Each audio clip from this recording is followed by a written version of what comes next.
உங்கள் வேத புஸ்தகத்தில் புதிய ஏற்பாட்டிலே 30வது பக்கத்தை நீங்கள் திருப்பிக் கொள்ளுங்கள். 30வது பக்கத்தில் 20வது அதிகாரம் மத்தேயு 20வது வசனத்திலிருந்து அந்த தொடர்ந்து 4 வசனங்களை நாம் எல்லாரும் இணைந்து சத்தத்தை உயர்த்தி வாசிப்போம். 23 வரைக்கும் 20. அப்பொழுது செபதேயுவின் குமாரருடைய தாய் தன் குமாரரோடு கூட அவரிடத்தில் வந்து அவரை பணிந்து கொண்டு உம்மிடத்தில் ஒரு விண்ணப்பம் பண்ண வேண்டும் என்றாள். அவர் அவளை நோக்கி உனக்கு என்ன வேண்டும் என்று கேட்டார். அதற்கு அவள் உம்முடைய ராஜ்யத்திலே என் குமாரராகிய இவ்விரண்டு பேரில் ஒருவன் உமது வலது பார்சத்திலும் ஒருவன் உமது இடது பார்சத்திலும் உட்கார்ந்திருக்கும்படி அருள் செய்ய வேண்டும் என்றாள். இயேசு பிரதியுத்தரமாக, நீங்கள் கேட்டுக்கொள்கிறது என்னது என்று உங்களுக்கு தெரியவில்லை.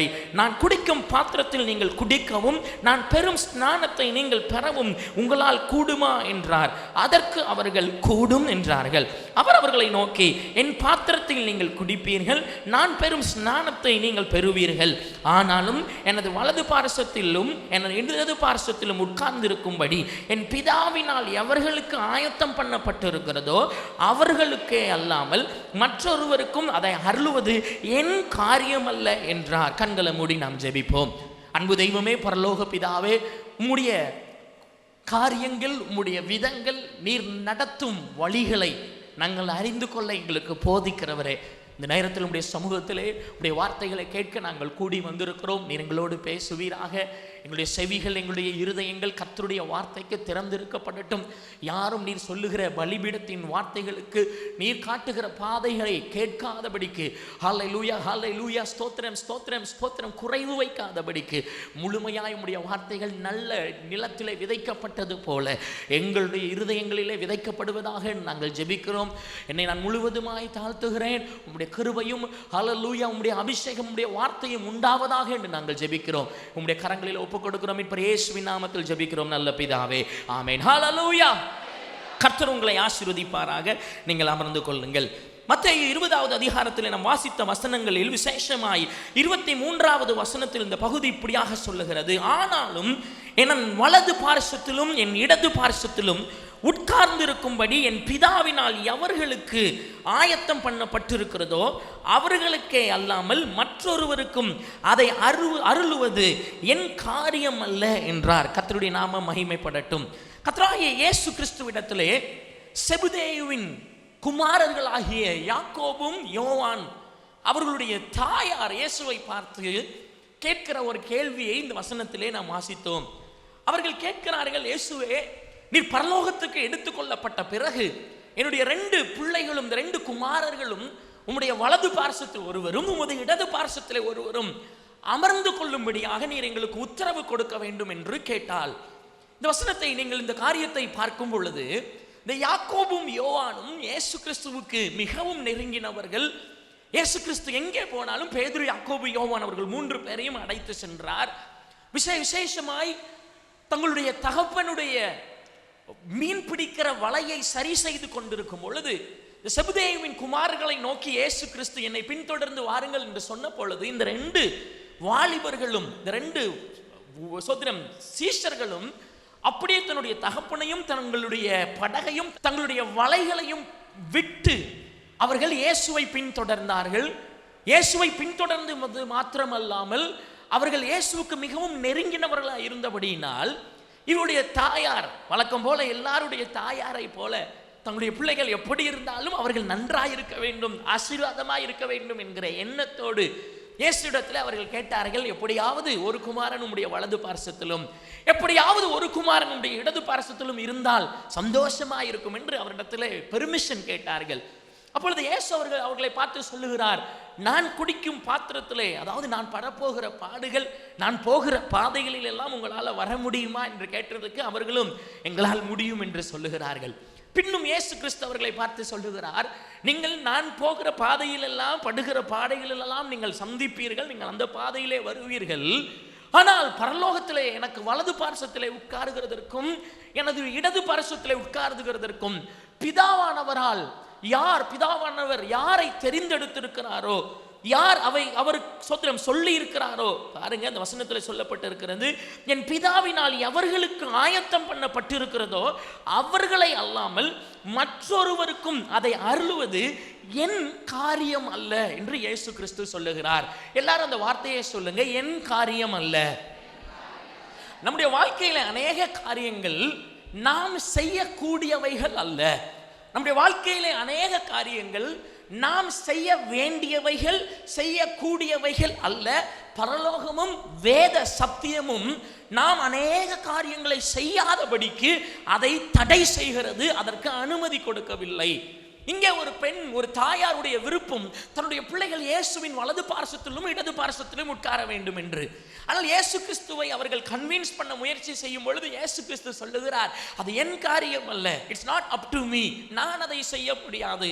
ஒரு இடத்துல இயேசு கிறிஸ்து சொல்லும் பொழுது, குமாரன் வருகிற நேரத்தையாவது அந்த வேளையாவது பிதாவை தவிர வேற யாரும் அறிந்ததில்லை என்று சொல்லுகிறார்.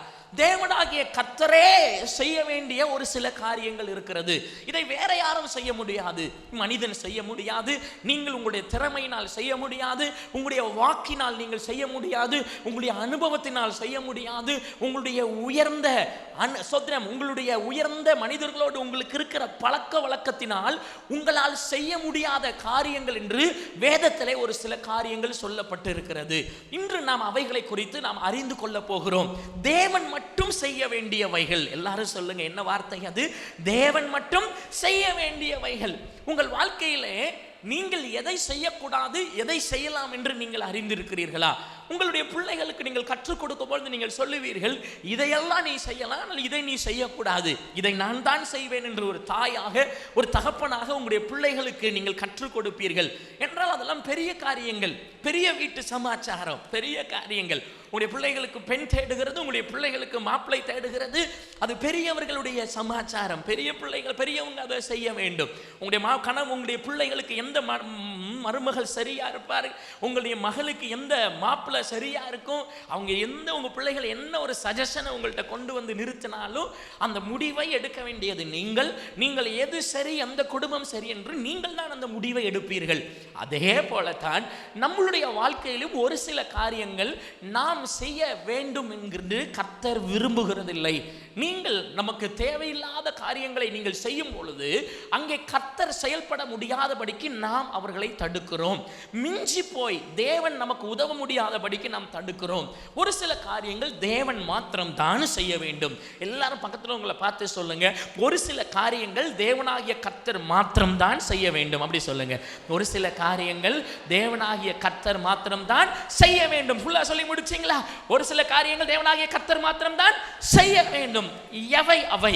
எல்லாரும் உங்கள் வேத புஸ்தகத்தில் 1 கொரிந்தியரின் புஸ்தகம் 3வது அதிகாரம் 6, 7 ஆகிய வசனங்களை நாம் வாசிக்கலாம். உங்களுடைய வேத புஸ்தகத்தில் புதிய ஏற்பாட்டிலே 228வது பக்கத்தை நாம் எடுத்துக்கொண்டால் 6, 7 ஆகிய வசனங்கள் வாசிக்கிறேன். நான் நட்டேன், அப்பல்லோ நீர் பாய்ச்சினான், தேவனே விளையச் செய்தார். அப்படி இருக்க நடுகிறவனாலும் ஒன்றுமில்லை, நீர் பாய்ச்சுகிறவனாலும் ஒன்றுமில்லை, விளையச் செய்கிற தேவனாலே எல்லாம் ஆகும். ஆமென், ஹல்லேலூயா. முதலாவதாக, எது தேவனுக்குரியவை, எதை தேவன் மட்டும் செய்ய வேண்டும்? விளைச்சலை கொடுக்கிறது தேவன் மாத்திரம்தான். எல்லாரும் சொல்லுங்க, என்னது விளைச்சலை? விளைச்சல் என்றால் நாம் படுகிற பிரயாசத்திற்கு ஒரு முடிவு, ஒரு ரிசல்ட், ஒரு ஆன்சர். நாம் பிரயாசப்படுகிறோம், ஒரு காரியத்திலே நாம் உழைக்கிறோம். வேலை செய்கிறவர்கள் உங்களுடைய வேலையிலே நீங்கள் உங்களுடைய முழு முயற்சியை காட்டுகிறீர்கள். படிக்கிற பிள்ளைகள் உங்களுடைய படிப்பிலே நீங்கள் முழு முயற்சியை காட்டுகிறீர்கள். இங்கே அப்போஸ்தலனாகிய பவுல் சொல்லும் பொழுது அவர் சொல்லுகிறார், நான் நட்டேன், அவர் நட்டினார். நட்டினார் என்றால் அவர் ஆத்துமாக்களை ஆதாயம் பண்ணி சபையிலே நட்டினார். அதற்கப்புறம் வசனம் சொல்லுகிறது, அப்பல்லோ நீர் பாய்ச்சினான். தேவனுடைய சத்தியத்தை சொல்லி, தேவனுடைய வசனங்களை சொல்லி ஜெபிக்க வைத்து, வானத்திலிருந்து பரலோகத்திலிருந்து வசனங்களை பெற்றுக்கொண்டு அந்த புதிய ஆத்துமாக்களுக்குள்ளாக, ஜனங்களுக்குள்ளாக, விளைச்சலுக்குள்ளாக தண்ணீரை ஊற்றுகிறது போல சத்தியத்தை ஊற்றினது இந்த அப்பல்லோ. ஆனால் வசனம் சொல்லுகிறது, பவுல் சொல்லுகிறார், விளைச்சலை உண்டாக்குகிறவர் கர்த்தர் ஒருவரே.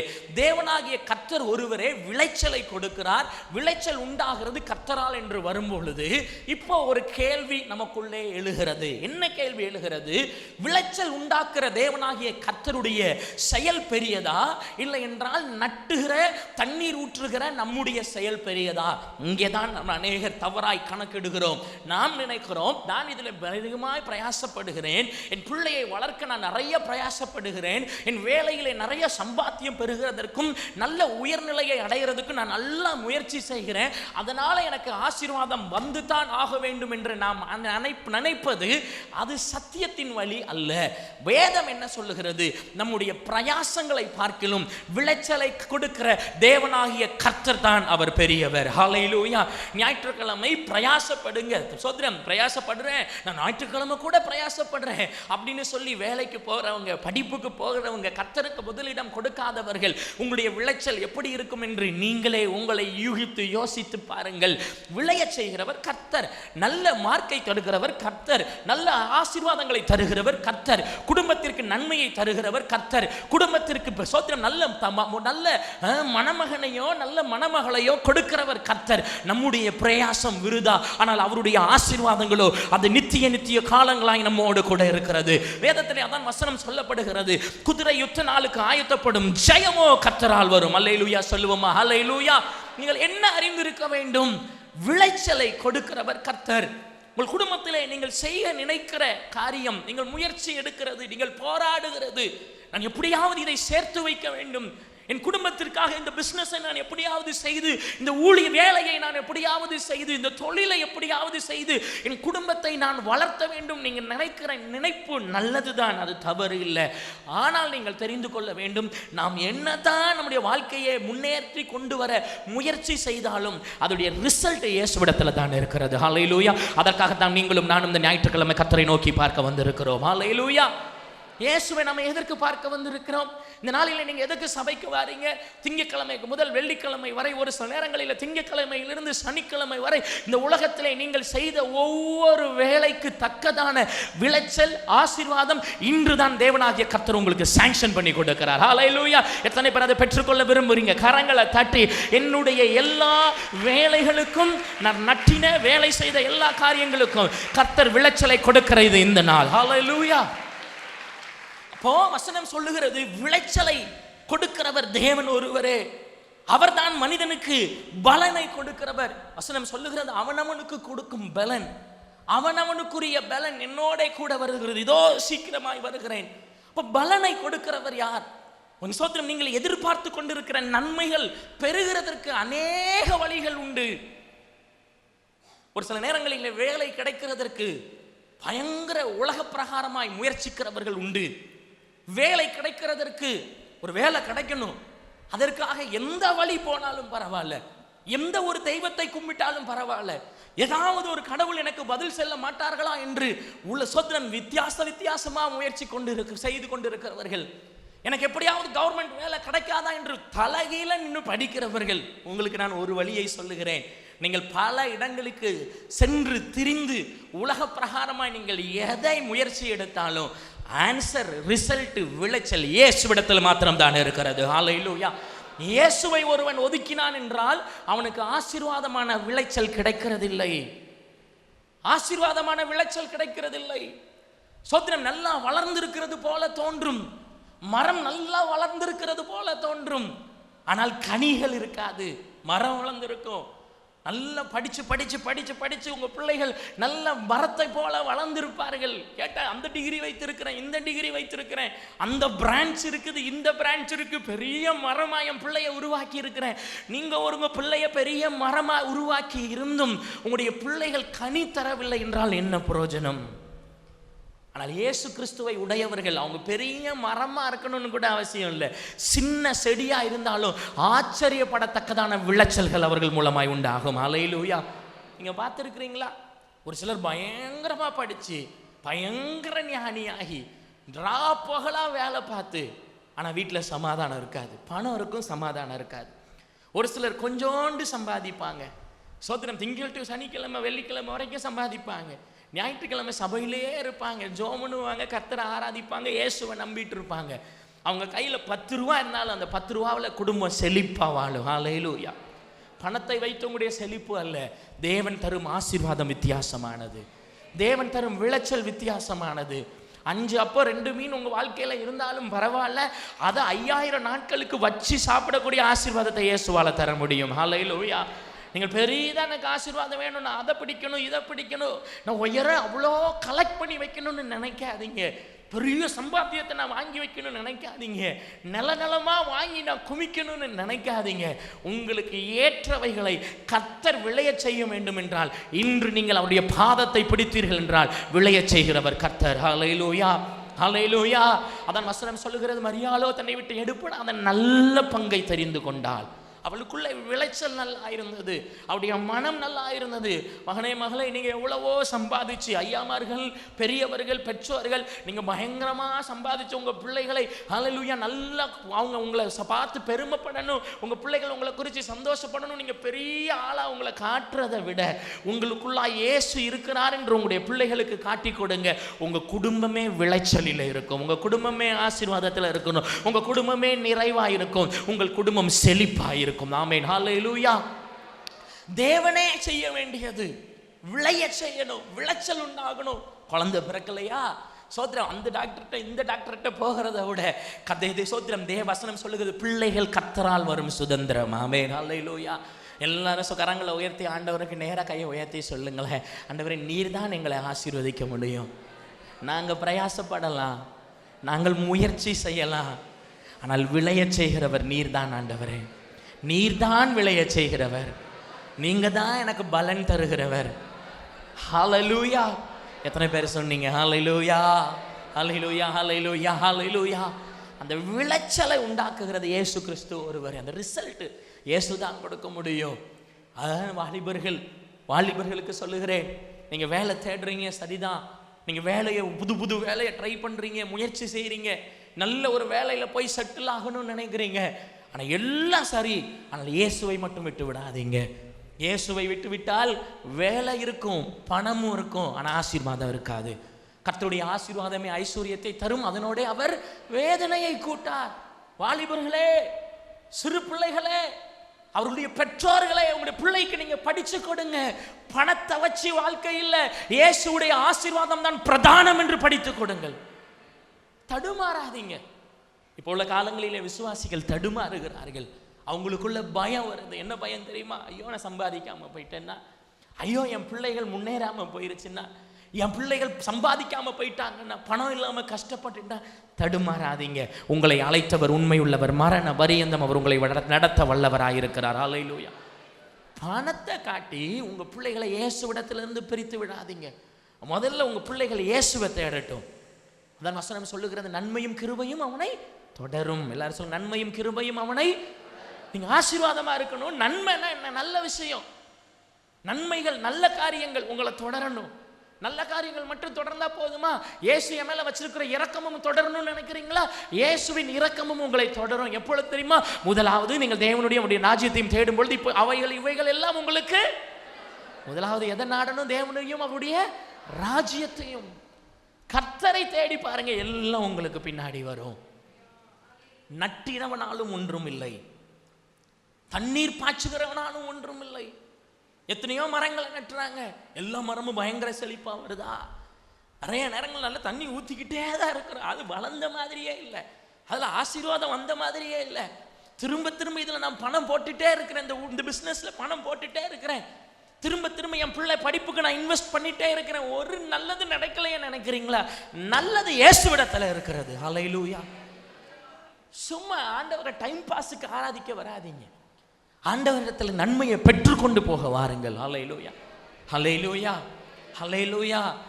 இப்போ ஒரு பழங்கள் இருக்கிற இடத்துக்கு நீங்க போறீங்க, அங்க மரம் இருந்தா என்ன இருக்கும்? நிழலும் இருக்கும். மரம் இருந்தா பழமும் இருக்கும். சாப்பிட்றதுக்கு ஓகே, மரம் இருந்தால் கண்டிப்பாக தண்ணீர் இருக்கும். தண்ணி இருக்கணும், காற்று இருக்கணும். மரம் இருந்தால் காற்று இருக்கும், மரம் இருந்தால் தண்ணீர் இருக்கும், மரம் இருந்தால் பழங்கள் இருக்கும், மரம் இருந்தால் நிழல் இருக்கும். அப்போ அந்த இடத்துல நீங்கள் வேற எங்கேயும் வேலைக்கு போகாமல் அங்கேயே இருக்கலாம். ஆமாவா? ஆமாம் இல்லையா? அங்கேயே இருக்கலாம்ல. அதே போல சர்வ நன்மைகளும் உள்ள இடம்தான் தேவனுடைய ஆலயம். ஹல்லேலூயா. அங்க வந்தா நீங்க பழங்களை சாப்பிடுறது போல இயேசுவை ருசிக்க வேண்டும். ஹல்லேலூயா. எத்தனை பேர் இயேசுவை ருசிக்கிறதுக்கு இந்த இடத்துல வந்திருக்கிறீங்க? கரங்களை உயர்த்தி அல்லேலூயா சொல்லுங்க. ஹல்லேலூயா. கர்த்தர் நல்லவர் என்பதை ருசித்து பாருங்க. அப்ப தேவ சபைக்கு வருகிறவர்கள் அவரை ருசிச்சு ருசிச்சு ருசிச்சு இருக்கிறாங்க பாருங்க. அவர்களுக்கு கர்த்தர் விளைச்சல்களை 30, 60, 100 கொடுக்க வல்லவராய் இருக்கிறார். ஹல்லேலூயா. ஸ்தோத்திரம். ஈசாக்கு விதை விதைத்தான், அவன் 100 மடங்கு அறுவடை செய்தான். 100 மடங்கு அறுவடையே 100க்கு 100 அவன் நம்பினது தேவனாகிய கர்த்தரை. இன்னைக்கு நீங்க தேவனாகிய கர்த்தரை நம்பி எதை செய்தாலும் அதுல ஒரு 100 மடங்கு ஆசீர்வாதத்தை கர்த்தர் தருவார். எத்தனை பேர் பெற்றுக்கொள்ள விரும்புறீங்க? கண்களை மூடி கரங்கள் அசைச்சு, ஆண்டவரே விளைச்சல்களை தருகிறவர் நீர், ஆசீர்வாதங்களை தருகிறவர் நீர், நல்ல ரிசல்ட்டை தருகிறவர் நீர், நல்ல விளைச்சல்களையும் ஹல்லேலூயா ஸ்தோத்திரம் ஸ்தோத்திரம் ஸ்தோத்திரம் பொருளாதார ஆசீர்வாதங்களையும் சுகத்தையும் தருகிறவர் நீர். நாங்கள் உம்மைத்தான் நம்பி இருக்கிறோம், நீர் தான் தர வேண்டும். ஹல்லேலூயா ஹல்லேலூயா ஆமென் ஹல்லேலூயா ஸ்தோத்திரம். அப்போ எது தேவனாய் செய்ய வேண்டும்? தேவன் தான் செய்யணும்னா விளைச்சலை தேவன் தான் தர வேண்டும். யோபு 31வது அதிகாரம் 4வது வசனத்தில் இருந்து 6வது வசனம் வரைக்கும் நாம் வாசிக்கலாம். யோபு 31:4-6. அவர் என் வழிகளை பார்த்து என் நடைகளை எல்லாம் எண்ணுகிறார் அல்லவோ. நான் மாயையிலே நடந்தேனோ, என் கால் கபடு செய்ய தீவிரித்ததோ என்று சுமுத்திரையான தராசிலே தேவன் என்னை நிறுத்து, என் உத்தமத்தை அறிவாராக. ஆமென் ஹல்லேலூயா. அடுத்ததாக எல்லாரும் சொல்லுங்க, உத்தமத்தை நிரூபிப்பவர் தேவன் மாத்திரம்தான். எல்லாரும் சொல்லுங்க, உத்தமத்தை நிரூபிப்பவர். யோபுவை குறித்து நாம் வேதத்தில் படிக்கிறோம். அவனுடைய நண்பர்கள் அவரை குறித்து குறை சொல்லுகிறார்கள். நீர் இப்படி செய்திருப்பீர், நீர் இந்த பாவத்தை செய்திருப்பீர், நீர் கர்த்தருக்கு விரோதமாக ஏதாவது செய்திருப்பீர், ரொம்ப பெருமையா வாழ்ந்திருப்பீர், அதனால இந்த கஷ்டங்கள் உமக்கு வருகிறது என்று அவருக்கு விரோதமாய் பேசிக் கொண்டிருக்கும் பொழுது யோபு சொல்லுகிறார், கர்த்தர் சுமுத்திரையான ஒரு ஸ்தோத்திரம் ஒரு அளவை வைத்து, தராசை வைத்து என் வழிகளை பார்த்து, ஒரு மனிதனுடைய வழிகளை கர்த்தர் பார்த்து இருக்கிறார். ஒரு மனிதனுடைய நடைகள் எல்லாம் அவர் அறிந்திருக்கிறார். நல்லா கவனிங்க, உங்க வழி கர்த்தருக்கு தெரியும். ஹல்லேலூயா. நீங்க எப்படி நடக்கிறீங்க, நீங்க எப்படி பேசுறீங்க, ஒரு மனிதனோடு நீங்கள் எப்படி பேசுகிறீர்கள், அவங்களுக்கு என்னதை செய்றீங்க, துரோகம் செய்றீங்களா, நன்மை செய்கிறீங்களா, ஒருத்தங்களோடு நீங்கள் பேசும் பொழுது அவர்களுக்கு ஃபேவரபிளா இருக்கிறீங்களா, இல்லை யாரையாவது ஏமாத்துறீங்களா, எல்லா வழிகளையும் தேவனாகிய கர்த்தர் அவர் அறிந்திருக்கிறார். அப்போ ஒரு மனுஷன் எடுக்கிற முடிவு, அப்போ கர்த்தர் என்ன செய்வார்? ஒரு மனுஷன் எடுக்கிற முடிவு, அவனுடைய வழிகளை பார்த்து ஒரு தராசு போல, தராசு என்றால் அளவு பார்க்கிறது, சுமுத்திரையான தராசு கர்த்தரிடத்தில் இருக்கிறது. அவர் சரியா வெயிட் பண்ணி பார்ப்பார். எப்படி நம்ம வெயிட் பார்ப்போமோ, அந்த சிம்பிள் பெண்டுலம்னு சொல்லுவாங்க, வெயிட் பார்ப்பாங்க. அந்த வெயிட் பார்க்க தராசை கையில் பிடிச்சு கொண்டு உங்களை வைத்து, இல்லை உங்களுடைய குணத்தை வைத்து நீங்கள் எப்படி ஒரு முடிவை எடுத்தீங்கன்னு உங்க மனதை ஆராய்ந்து பார்த்து நீங்கள் சரியா இருந்தீர்கள் என்றால், உலகத்தின் மத்தியில் யார் உங்களுக்கு விரோதமாய் பேசினாலும், யார் உங்களை புரிஞ்சு கொள்ளாமல் இருந்தாலும், உங்களுடைய உத்தமத்தை நிரூபிக்கிறவர் கர்த்தராகிய இயேசு கிறிஸ்து ஒருவரே. ஹல்லேலூயா. நீங்க யார்ட்டையும் போய் நான் நல்லவன் நல்லவன் நல்லவன் சொல்ல முடியாது, சொல்லி பிரயோஜனம் இல்லை. உங்களை யாரும் நம்ப போறதும் இல்லை. யாரும் நம்ப மாட்டாங்க. அதுவும் இந்த காலத்தில் அது ரொம்ப ஸ்பெஷல். நீங்க ஏதாவது ஒன்று ரொம்ப ஸ்பெஷல், யாராச்சும் உங்களை ஏதாவது நீங்க சம்பந்தமே படாத ஒரு குறைய உங்களிடத்துல சொல்ல, உங்களை பத்தி சொன்னாலும், ஒருவேளை உங்க அம்மா அப்பாவும் கூட, இல்லை உங்கள் அம்மா அப்பா தான், ஏன் சொல்கிறேன்னா நீங்கள் பெரியவங்களாக இருந்தாலும் உங்கள் அம்மா அப்பா தான் உங்களை ரொம்ப நம்புவாங்க. அந்த அம்மா அப்பா கூட என்ன செய்வாங்கன்னா, உங்களை பார்த்து செஞ்சாலும் செஞ்சுருப்பான், நம்ம பிள்ளையா போச்சா சரி அவனை காப்பாற்றி விடுவோன்ட்டு தான் அப்படி இருப்பாங்க. உண்மையை நான் சொல்கிறேன், உங்களை நம்புறதுக்கு இந்த உலகத்தில் யாரும் கிடையாது. நீங்கள் தலைகீழ நின்னாலும் யாரையும் உங்களை நம்ப பண்ண முடியவும் முடியாது. உங்கள் உத்தமத்தை நிரூபித்து காட்ட வேண்டியவர் இயேசு ஒருவரே. ஹல்லேலூயா.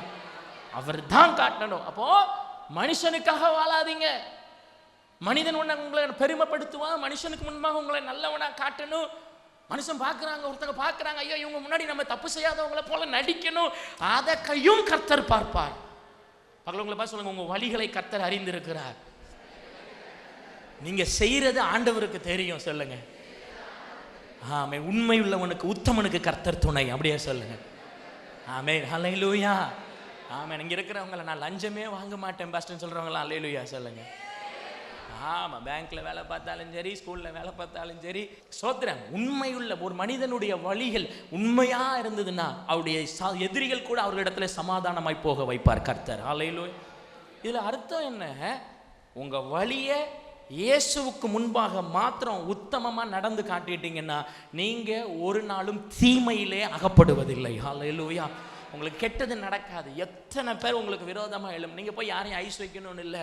ஃபஸ்ட் அவங்கெல்லாம் அதை செய்கிறாங்க, நான் செய்யலைன்னா எனக்கு விரோதமாக ஏதாச்சும் நினைப்பாங்க. சொந்தக்காரங்கெல்லாம் அதை பண்ணுறாங்க, நான் உங்களுக்கு சப்போர்ட் பண்ணலன்னா எனக்கு விரோதமாக ஏதாச்சும் நினைப்பாங்க. ஆனால் அது கர்த்தருடைய வழி இல்லையே, எனக்கு என்ன செய்யணும்னு தெரியலன்னு யோசிக்கிறீங்களா? உங்களை அந்தரங்கத்தில் பார்க்கிற பிதா வெளியரங்கமாய் உங்களை ஆசீர்வதிப்பார். ஹல்லேலூயா.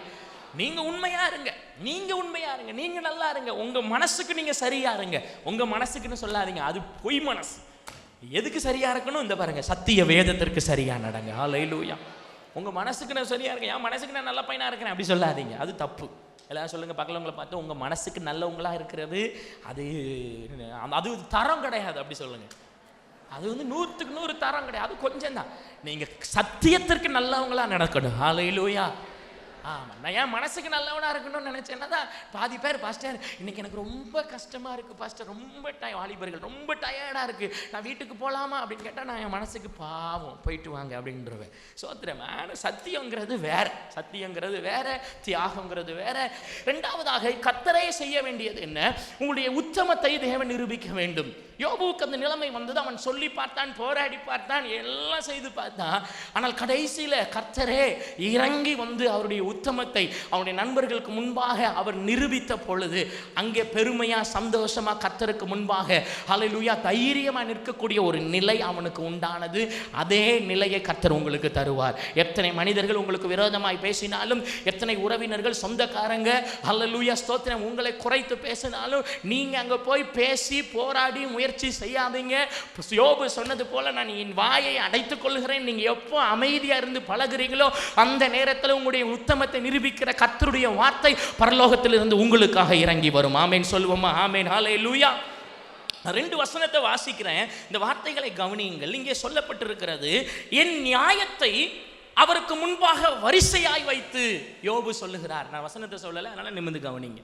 யோபு சொல்லுகிறார், என் நியாயத்தை அவருக்கு முன்பாக வரிசையாய் வைத்து காரியத்தை ரூபிக்கும் வார்த்தைகளால் என் வாயை நிரப்புவேன். பயங்கரமா நான் அவரிடத்துல எக்ஸ்பிளைன் பண்ண போறேன். சூப்பரா அவரிடத்துல, ஆண்டவரே இதுக்கு தான் அப்படி, அது இப்படி, இது அப்படின்னு நான் சொல்லி வரிசையா ஆண்டவரிடத்துல பேச போறேன். யோபு 23வது அதிகாரத்தில் அவர் சொல்லுகிறார். அதே யோபு 40வது அதிகாரத்தில் சொல்லுகிறார், இதோ நான் நீசன், நான் உமக்கு என்ன மறு உத்தரவு சொல்லுவேன்?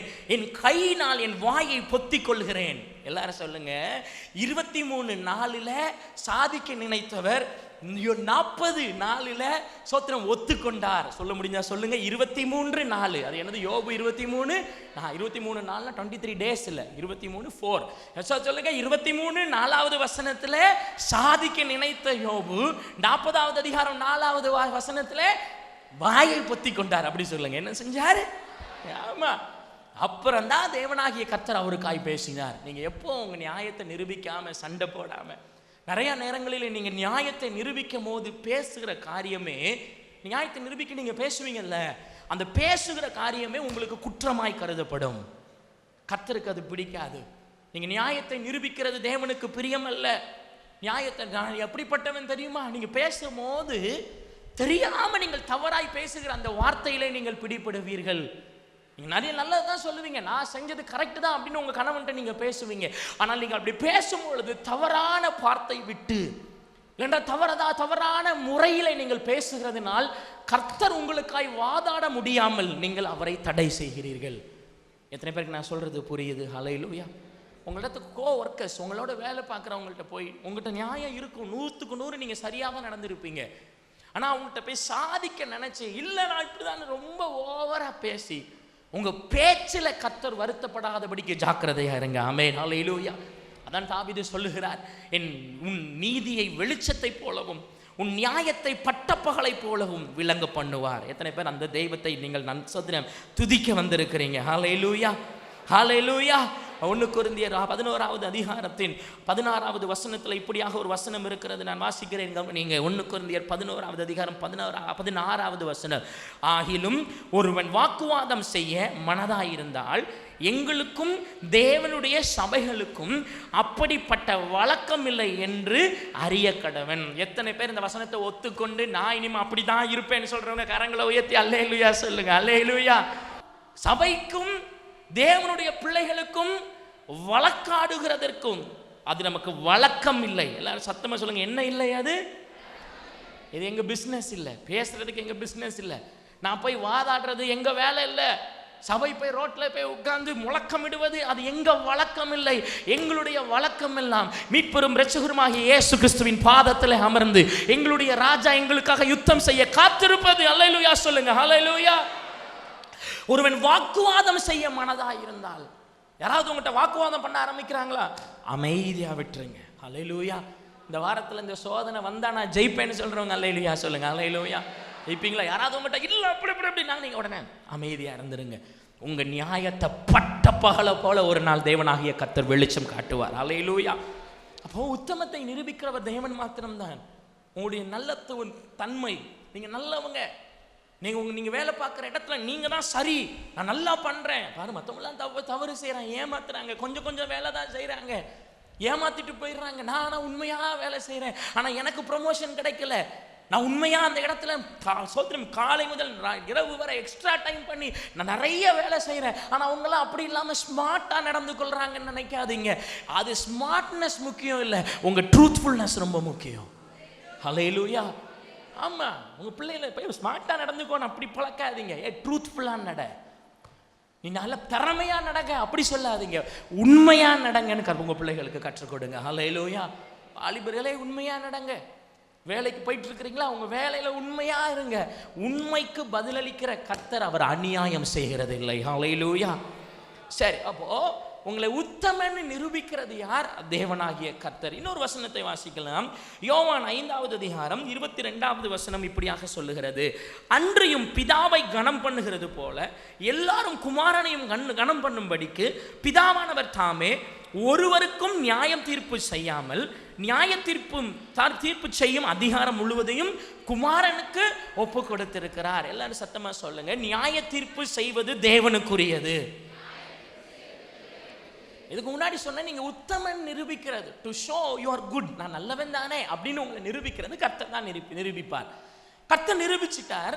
ஆனா அதுக்கப்புறம் ஒரு விஷயம் வரும், என்ன தெரியுமா? உங்களுக்கு நியாயமா கிடைக்க வேண்டிய ஒன்று, நியாயமா எனக்கு இது நடந்திருக்கணும், அவன் எனக்கு தீமை செய்து எனக்கு விரோதமாய் அதை செய்தான், நியாயமா எனக்கு கிடைக்க வேண்டிய சொத்து, நியாயமா எனக்கு கிடைக்க வேண்டிய நன்மை, நியாயமா எனக்கு கிடைக்க வேண்டிய ப்ரொமோஷன், இப்படிப்பட்ட காரியங்கள் எல்லாம் நீங்கள் யோசித்து பார்த்தீங்கன்னா நியாய தீர்ப்பு செய்கிற அதிகாரம் நம்முடைய கர்த்தராகிய இயேசு கிறிஸ்துவிடத்தில் இருக்கிறது. ஹல்லேலூயா.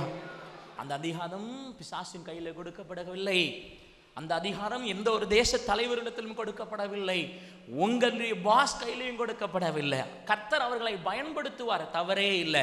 ஆனால் நியாயம் தீர்ப்பு செய்கிறவர் நம்முடைய தேவனாகிய கர்த்தர். ஹல்லேலூயா. ஹல்லேலூயா. அதுதான் வசனம் சொல்லப்படுகிறது, பழிவாங்குதல் கர்த்தருடையது. எல்லாரும் சொல்லுங்க, என்னது கர்த்தருடையது? ஆமா. ஒருத்தங்க நியாய தீர்ப்பு, இவனுக்கு எனக்கு இப்படி பண்ணிட்டான் அதனால அவனுக்கு திரும்ப அதை செய்வேன் அப்படின்னு நீங்க யோசிச்சீங்கன்னா நீங்க அவங்கள பழிவாங்க முயற்சி செய்றீங்க. பழிவாங்க முயற்சி செய்றீங்கன்னா என்ன அர்த்தம்? நீங்க கர்த்தருடைய வேலையை செய்ய நினைக்கிறீர்கள். கர்த்தருடைய வேலையை ஒருவன் ஸ்தோத்திரம் தானாக செய்ய முயற்சிக்கும் பொழுது பிசாசு அங்கதான் அவனுக்கு விரோதமாய் வருவான். அந்தி கிறிஸ்து எப்படிப்பட்டவன்? அந்தி கிறிஸ்து தேவனுடைய சார்பிலே தன்னை காட்டுகிறவன், இயேசுவின் சார்பிலே தன்னை காட்டுகிறவன், மேசியாவை போல தன்னை காட்டுகிறவன். சாத்தான் எப்படி உருவானான்?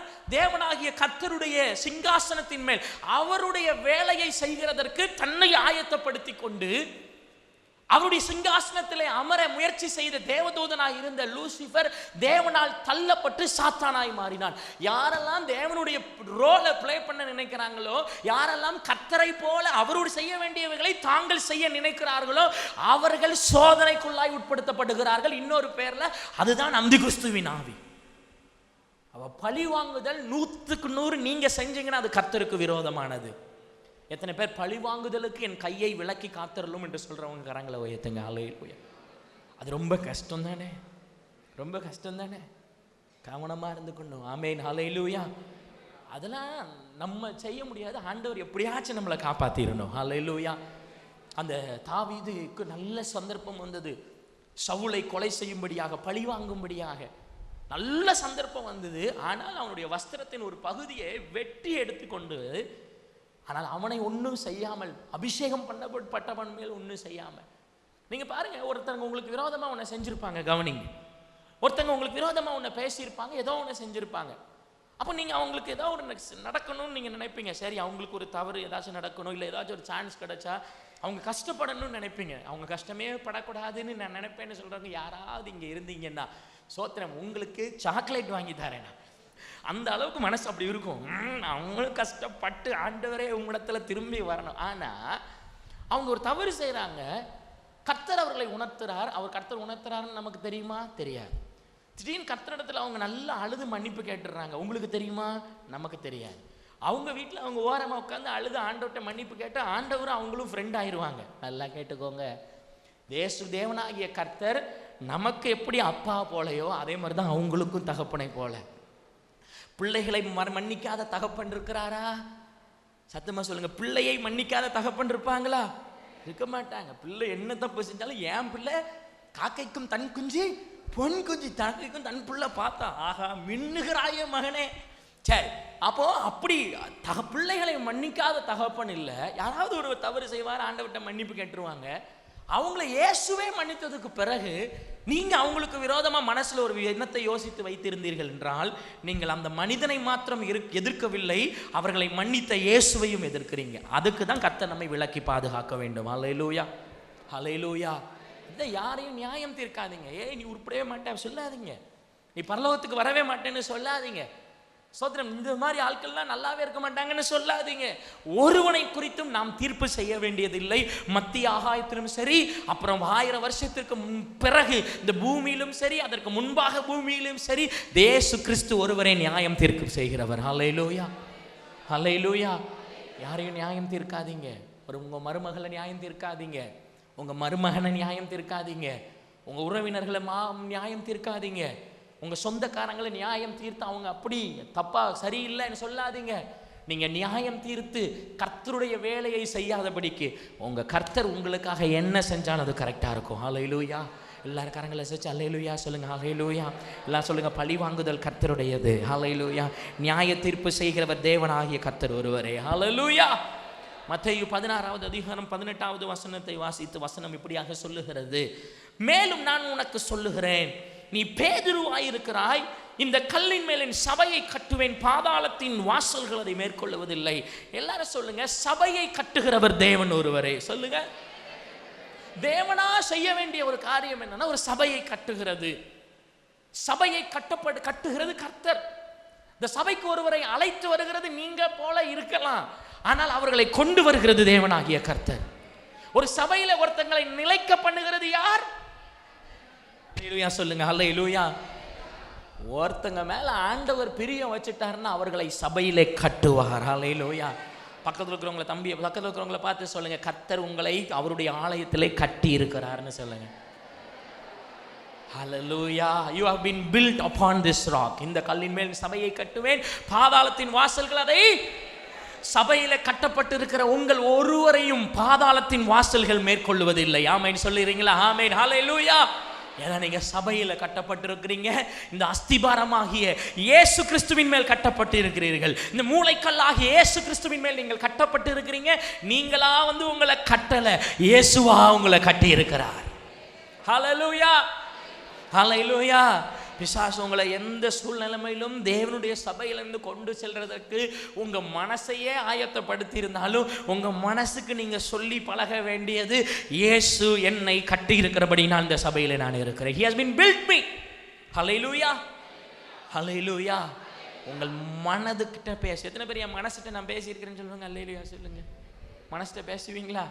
பேசி மனசே, என் மனதே, அப்படி யார் தாவீது பேசினார்ல, என் ஆத்துமாவே கர்த்தரை ஸ்தோத்திரி, என் ஆத்துமாவே தூங்காத, என் ஆத்துமாவே ரொம்ப சாப்பிடாத, என் ஆத்துமாவே முறுமுறுக்காத, என் ஆத்துமாவே கர்த்தரை நம்பு, என் ஆத்துமாவே சீக்கிரம் எந்திரி, என் ஆத்துமாவே டிவி பார்க்காத, என் ஆத்துமாவே போனை பார்த்துட்டே இருக்காத, என் ஆத்துமாவே கள்ள காப்பி அடிக்காத. சோத்திரம். ஆமா, கர்த்தருடைய நாம மகிமைப்படட்டும். சொல்லுங்க, என் ஆத்துமாவே நீ கர்த்தரை நம்பு. ஆமென், ஹல்லேலூயா. உங்க ஆத்துமா, உங்க இருதயத்துல நீங்க பேசி பழகணும். என்ன பேசி பழகி இருக்கணும்? நீ கர்த்தருடைய ஆலயத்திற்கென்று வேறு பிடிக்கப்பட்டவன். ஹல்லேலூயா. ஆலயத்துல நிறைய பேர் வருவாங்க, திடீர்னு கொஞ்ச காலம் இருப்பாங்க, திடீர்னு கொஞ்ச காலம் இருக்க மாட்டாங்க. கர்த்தருடைய ஊழியத்தை கொஞ்ச நாள் செய்வாங்க, கொஞ்ச நாள் இருக்க மாட்டாங்க, இருக்காம போயிடுவாங்க. சபைக்கு வருவாங்க, சபையில இருந்து இல்லாம நாங்கள் ரொம்ப வருத்தப்பட வேண்டியது எங்க கடமை, அழ வேண்டியது எங்க கடமை, காத்திருக்க வேண்டியது எங்க கடமை, திரும்பி திரும்பி அவர்களை கூப்பிட வேண்டியது எங்க கடமை. நாங்க எங்க கடமையை, கட்டுகிற வேலையை, நீர் பாய்ச்சுகிற வேலையை, நட்டுகிற வேலையை கரெக்டா செய்வோம். ஆனால் ரிசல்ட் கர்த்தருடைய கரத்தில் இருக்கிறது. ஹல்லேலூயா, ஹல்லேலூயா. எத்தனை பேருக்கு நான் சொல்ற விதம் உங்களுக்கு புரியுது? ஆமென். சொல்ல வேண்டியது நம்ம கடமை. சும்மா கடமைக்கு தான் கூப்பிடுவீங்களா பாஸ்டர்னா? இல்லை, உயிரை கொடுத்து கூப்பிடுவோம். போகாத, சர்ச்சிலேருந்து போகாத, லைஃப் நல்லா இருக்காது, கதறுவோம், கெஞ்சுவோம். ஆனால் அதையும் தாண்டி போனாங்கன்னா நாங்கள் என்ன யோசிப்போம்? கர்த்தருக்கு சித்தம் இல்லாதவங்க இந்த இடத்துல இருந்து போயிட்டாங்க, கர்த்தருக்கு சித்தம் உள்ளவர்கள் இங்கே கட்டப்பட்டு இருக்கிறாங்க. எத்தனை பேர் கர்த்தருக்கு சித்தம் உள்ளவர்களா இங்கே கட்டப்பட்டு இருக்கிறீங்க? கரங்களை தட்டி கர்த்தருக்கு மகிமை செலுத்தி, I have been built upon this rock, நான் இந்த கண்மலையாகிய கிறிஸ்துவின் மேல் நான் கட்டப்பட்டு இருக்கிறேன். அவர் எங்களை ஒரே சரீரமாய், ஒரே சபையாய் அவர் எங்களை கட்டி இருக்கிறார். ஹல்லேலூயா. சபையை கட்டுகிறது யார்? சத்தமா சொல்லுங்க, அது யாரு செய்வா? பாஸ்டர் கிடையாது. நீங்க போராடி ஒருத்தங்களை பரலோகத்துக்கு கொண்டு வர முடியவே முடியாது. நீங்க செய்ய வேண்டியது உங்க முயற்சி, நீங்க பிடிக்க வேண்டியது இயேசுவின் கால்களை. ஹல்லேலூயா. சபையை கட்டுகிறது தேவனாகிய கர்த்தர். மத்தேயு 6வது அதிகாரம் 18வது வசனத்தை நாம் வாசிக்கலாம். கவனிங்க, இது வேகமா நம்ம கடந்து போகலாம். மத்தேயு 6:18 வாசிங்க. அப்பொழுது அந்தரங்கத்தில் பார்க்கும் உன் பிதா உனக்கு வெளியரங்கமாய் பலனளிப்பார். ஹல்லேலூயா. அந்தரங்கங்களை பார்க்கிறவர் யார்? தேவனாகிய கர்த்தர். ஹல்லேலூயா. இது நீங்க புரியணும். ஒருத்தங்களுடைய இன்னர் மோஸ்ட் ட்ரூத், அந்தரங்கம். நீங்க யோசிப்பீங்க, இவன் யாருன்னு நம்ம கண்டுபிடிக்கணுமே. அது நம்முடைய வேலை அல்ல. பக்கத்துல உள்ளவங்க பார்த்து சொல்லுங்க, யாரு நல்லவங்க யாரு கெட்டவங்கன்னு கண்டுபிடிக்கிறது உங்க வேலை இல்லை. ஆமென், ஹல்லேலூயா. நிறைய நேரத்தில் யாரு நல்லவங்க யாரு கெட்டவங்கன்னு கண்டுபிடிக்க போறவங்க தான் மகா கெட்டவங்களா மாறிடுறாங்க. ஆமா, அந்தரங்கம். ஒரு மனுஷனுடைய அந்தரங்கத்தை சரி அதை ஆண்டவர்கிட்ட விடுங்க. யாராவது வந்து உங்கள்கிட்ட சொல்றாங்களா, உங்களுக்கு ஒன்று தெரியுமா, அந்த ஒருத்தங்க வராங்க பாருங்க, அந்த வீட்டில் அவங்க இருக்கிறாங்க, நீங்க சொல்லுங்க, அது ஏன் வேலை இல்லை, அது கர்த்தருடைய வேலை, முடிச்சிடுங்க. ஆமென். பழுதற்றவர்கள் எல்லாரும் சொல்லுங்க, என்னது? எங்க நம்ம பழுதாகிறோம், எங்க நம்ம குணம் கெட்டு போகுதுன்னா, எந்த மாதிரிலாம் ஏமாத்தலாம், எந்த மாதிரிலாம் மனிதர்கள் இருக்கிறாங்க நீங்க அப்சர்வ் பண்ணி பாருங்க, உங்க குணம் கெட்டு போயிடும். Too much of information will cause you trouble. நிறைய இன்ஃபர்மேஷனை சேர்த்து வச்சுட்டு நீங்க மனம் நொந்து போகாதீங்க. மன மகிழ்ச்சி நல்ல ஔஷதம். ஹல்லேலூயா. அந்தரங்கங்களை பார்க்கிறது யார்? தேவனாகிய கர்த்தர். நான் சொல்றது தேவனாகிய கர்த்தர்னு பதில் சொல்லுங்க சத்தமா. அந்தரங்கங்களை பார்க்கிறவர் யார்? ஆமென், ஹல்லேலூயா. உங்க பிள்ளைகளுடைய அந்தரங்களுக்குள்ளேயும் எனக்கு தெரிஞ்சு நான் என்னுடைய தகப்பனாருடைய முறையை நான் பார்த்தால் ரொம்ப don't go so deep inside. உங்க பிள்ளைகளை நம்புங்க, உங்க பிள்ளைகளை ஜோபிக்க வைங்க, உங்க பிள்ளைகளை நல்லா பைபிள் வாசிக்க வைங்க. நீங்கள் ஸ்தோத்திரம், உங்க பிள்ளைகளுக்குள்ளாய் விதைக்கிற இந்த தேவ சத்தியமானது உங்க பிள்ளைகள் எவ்வளவு மோசமானவங்களா இருந்தாலும் கர்த்தர் அவர்களை மாற்றி சரியான நேரத்தில் ஆசீர்வதித்து காட்டுவார். ஹல்லேலூயா. எத்தனையோ பக்தி உள்ள தாய்கள் அதை நீங்க புரிஞ்சு உங்க வாழ்க்கையில ருசிச்சிருப்பீங்க. ஹல்லேலூயா. எத்தனையோ பேர் அவங்க பிள்ளைகள் கீழ்ப்படியாம குடிகாரங்களாக இருந்து கர்த்தருக்கு விரோதமா நடந்து சபைக்கு போகாம கர்த்தர் அவர்களை எல்லாம் இருதயத்தில் விதைக்கப்பட்ட வசனம் எப்படினால் அவர்களுக்கு வாழ்வு கொடுக்கும். ஹல்லேலூயா. வசனம் உங்க பிள்ளைகளுடைய இருதயத்தில் விதைக்கப்பட்டால் அவங்க வாழ்வு கர்த்தர் கொடுப்பார். அதுல எந்த ஒரு சந்தேகமும் இல்லை. சோத்திரம். மத்தேயு 13வது அதிகாரம் 28வது வசனத்தை நாம் வாசிக்கலாம். மத்தேயு 13வது அதிகாரம் 28, 29, 30 ஆகிய வசனங்களை நாம் வாசிப்போம். வாசிங்க. அதற்கு அவன், சத்துரு அதை செய்தான் என்றான். அப்பொழுது வேலைக்காரர், நாங்கள் போய் அவைகளை பிடுங்கி போட உமக்கு சித்தமா என்று கேட்டார்கள். அதற்கு அவன், வேண்டாம், களைகளை பிடுங்கும் போது நீங்கள் கோதுமையும் கூட வேரோடே பிடுங்காதபடிக்கு இரண்டையும் அறுப்பு மட்டும் வளர விடுங்கள். அறுப்பு காலத்தில் நான் அறுக்கிறவர்களை நோக்கி முதலாவது களைகளை பிடுங்கி அவைகளை சுட்டெரிப்பதற்கு கட்டுகளாக கட்டுங்கள், கோதுமையையோ என் களஞ்சியத்தில் சேர்த்து வைங்கள் என்பேன் என்று சொன்னான் என்றார். எல்லாரும் சொல்லுங்க, களைகளை பிடுங்குவது தேவனாகிய கர்த்தர். ஆமென், ஹல்லேலூயா. ஆலயத்திலே தேவனுடைய சபையிலே களைகள் இருக்கும், உண்மையாய் தேவனை விசுவாசிக்காதவர்கள், முறுமுறுக்கிறதுக்காகவே வருகிறவர்கள், சபையிலே தவறு கண்டுபிடிக்கிறதுக்காகவே வருகிறவங்க சபையில் இருப்பார்கள். சபையிலே கூட இருக்கிறவர்களை பின்வாங்க செய்ய வேண்டும் என்கிறதற்காகவே சபையிலே வருகிறவர்கள் இருப்பார்கள். அவர்களெல்லாம் நீங்கள் திடீர்னு குறை செய்கிறவர்கள், பாவம் செய்கிறவர்கள், தேவனுக்கு விரோதமாய் செய்கிறவர்கள். நீங்கள் நினைப்பீங்க, ஏன் ஆண்டவர் அவர்களை சபையிலிருந்து எடுக்க மாட்டேங்கிறாங்க? ஒரு சில நேரத்தில் பாஸ்டருக்கு இந்த விஷயம்லாம் தெரிஞ்சு அவங்களுக்கு விரோதமாக ஏன் எதுவும் சொல்ல மாட்டேங்கிறாங்க, சபையிலேருந்து போக வைக்க மாட்டேங்கிறாங்கன்னு நீங்கள் யோசிச்சிங்கன்னா, களைகளை பிடுங்குவது அது தேவனுக்குரியது. ஹல்லேலூயா. ஏதாவது ஒன்று நீங்கள் ஒரு ஆக்ஷன் உங்கள் ஆஃபீஸில் நீங்கள் வேலை பார்க்குற இடத்துல, உங்கள் குடும்பத்தில் ஏதாச்சும் ஒரு ஆக்ஷனை நீங்கள் செஞ்சு கூட 4-5 பேர் வருத்தப்பட்டுட்டு உங்கள் மேலே வேதனைப்பட்டுட்டு, நல்ல கோதுமைகளை போல் இருக்கிறவர்களும் வருத்தப்பட்டு போகாமல் இருக்க நீங்கள் என்ன தெரியுமா செய்யணும்? அமைதியாக காரியங்களை கர்த்தருடைய கரத்தில் ஒப்புக்கொடுங்கள். அவர் உங்கள் வாழ்க்கையில் தேவையில்லாத களைகளை, தேவையில்லாத மனிதர்களை கர்த்தரை பிடுங்கி போடுவார். ஹல்லேலூயா. நான் என்ன சொன்னேன்? எவைகளை கர்த்தர் எடுத்து போடுவார்? களைகளை. எல்லாரும் சொல்லுங்க, என்ன? கடைசியாக ஒரு வாசனத்தை வாசித்து நம்ம ஜெபிக்கலாம். ஆதியாகமம் 22வது அதிகாரம் 14வது வசனத்தை வாசிக்கலாம். ஆதியாகமம் 22வது அதிகாரம் 14. ஆபிரகாம் அந்த இடத்துக்கு யெகோவா ஈரே என்று பெயரிட்டான். அது ஸ்தோத்திரம். அதனாலே கர்த்தருடைய பர்வதத்திலே பார்த்து கொள்ளப்படும் என்று இந்நாள் வரைக்கும். சோதனம் 7வது வசனத்தை வாசிங்க. அப்பொழுது ஈசாக்கு தன் தகப்பனாகிய ஆபிரகாமை நோக்கி, என் தகப்பனே என்றான். அதற்கு அவன், என் மகனே, இதோ இருக்கிறேன் என்றான். அப்பொழுது அவன், இதோ நெருப்பும் கட்டையும் இருக்கிறது, தகன பலிக்கு ஆட்டுக்குட்டி எங்கே என்றான். அதற்கு ஆபிரகாம், என் மகனே, தேவன் தமக்கு தகன பலிக்காக ஆட்டுக்குட்டியை பார்த்து கொள்வார் என்றார். அப்புறம் இருவரும் கூடி போய். அப்போ 14வது வசனத்தை வாசிங்க. ஆபிரகாம் அந்த இடத்துக்கு யெகோவா ஈரே என்று பெயரிட்டான். அதனாலே கர்த்தருடைய பர்வதத்தில் பார்த்து கொள்ளப்படும் என்று இந்நாள் வரைக்கும் சொல்லப்பட்டு வருகிறது. ஆமென். ஹல்லேலூயா. கடைசியாக நம்முடைய தேவைகளை சந்திக்கிறவர் தேவன் ஒருவரே. ஆமென். ஹல்லேலூயா. எல்லாரும் கரங்களை உயர்த்தி சொல்லுங்களேன், யெகோவா ஈரே. ஆபிரகாம் பலியிட போகிறான். அப்போ ஆபிரகாமுக்கு தெரியும் ஈசாக்கு தான் பலியிட போகிறேன் என்று. ஆனால் ஈசாக்கு கேட்கிறான், எல்லாம் ரெடியா இருக்குது, விறகு ரெடியா இருக்குது, அக்கினி ரெடியா இருக்குது, எல்லாம் ரெடியா இருக்குது. ஆனால் பலியிடப்பட வேண்டிய பொருள் மட்டும், பலி மட்டும் இல்லையே என்று கேட்கும் பொழுது ஆபிரகாம் சொல்லுகிறார், அதை கர்த்தர் பார்த்து கொள்வார். எல்லாரும் சொல்லுங்க, அதை கர்த்தர். உங்க தேவைகளை கர்த்தர் பார்த்து கொள்வார். உங்களுடைய விருப்பங்களை கர்த்தர் பார்த்து கொள்வார். உங்களுக்கு இன்னைக்கு என்ன தேவைப்படுதுன்னு கர்த்தருக்கு தெரியும். 10 வருஷம் கழிச்சு உங்களுக்கு என்ன தேவைப்படும்ங்கிறது கர்த்தருக்கு தெரியும்.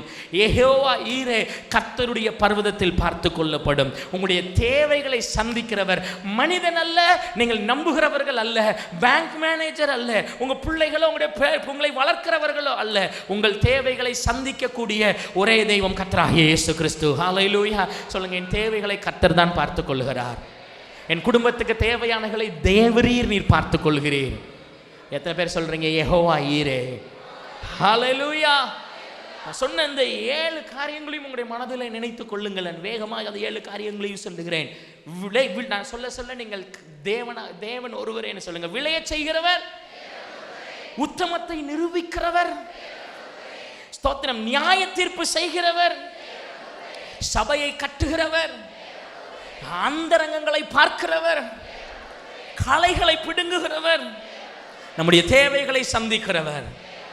எத்தனை பேர் இந்த பொறுப்பெல்லாம் கர்த்தர் பார்த்து கொள்ளட்டும், நான் அமைதியா சும்மா இருந்து கர்த்தருடைய சந்தோஷத்தில் மனமகிழ்ச்சியா இருப்பேன்னு சொல்றவங்க எழும்பி நின்று கரங்களை தட்டி கர்த்தருக்கு மகிமை உண்டாக நல்லா கொண்டாடி நம்முடைய தேவைகளை சந்திக்கிற காயவனாகிய கர்த்தர் நல்ல கரங்களை தட்டுவோமா? யெகோவா ஈரே. ஹல்லேலூயா. நல்ல நல்ல நல்ல நல்ல கரங்களை தட்டி அவர் கர்த்தர் பார்த்து கொள்வார். ஹல்லேலூயா. கர்த்தர் பார்த்து கொள்வார். கர்த்தர் பார்த்து கொள்வார். ஹல்லேலூயா. கர்த்தர் பார்த்து கொள்வார். எல்லாம் அவர் பார்த்து கொள்வார். அவர் பார்த்து கொள்வார். அவர் பார்த்து கொள்வார். அவர் பார்த்து கொள்வார். ஹல்லேலூயா. ஹல்லேலூயா. ஹல்லேலூயா. எல்லாரும் கரங்களை தட்டி கர்த்தர் பார்த்துக்கொள்ளும் தேவைகளை அவர் சந்திப்பார். மகனே, மகளே, உன் பிள்ளைகளுக்கு தேவைப்படுகிறவைகளை அவர் சந்திப்பார். உன் சந்ததிக்கு தேவைப்படுகிறவைகளை அவர் சந்திப்பார். உன் எதிர்காலத்துக்கு தேவைப்படுகிறவைகளை அவர் சந்திப்பார். உன் பலத்துக்கு அவர் தருவார். அவர் பொறுப்பு. உன் பலத்தை அவர் பொறுப்பு. அவர்கிட்ட கொடுத்துருங்க. அல்லது உங்கள் நன்மைக்கு அவர் பொறுப்பு. உங்கள் ஆசீர்வாதத்திற்கு அவர் பொறுப்பு. உங்கள் மேன்மைக்கு அவர் பொறுப்பு. உங்கள் நியாயத்திற்கு அவர் பொறுப்பு. ஹல்லேலூயா. உங்கள் நீதிக்கு அவர் பொறுப்பு. உங்கள் உத்தமத்துக்கு அவர் பொறுப்பு. விளைச்சலுக்கு அவர் பொறுப்பு.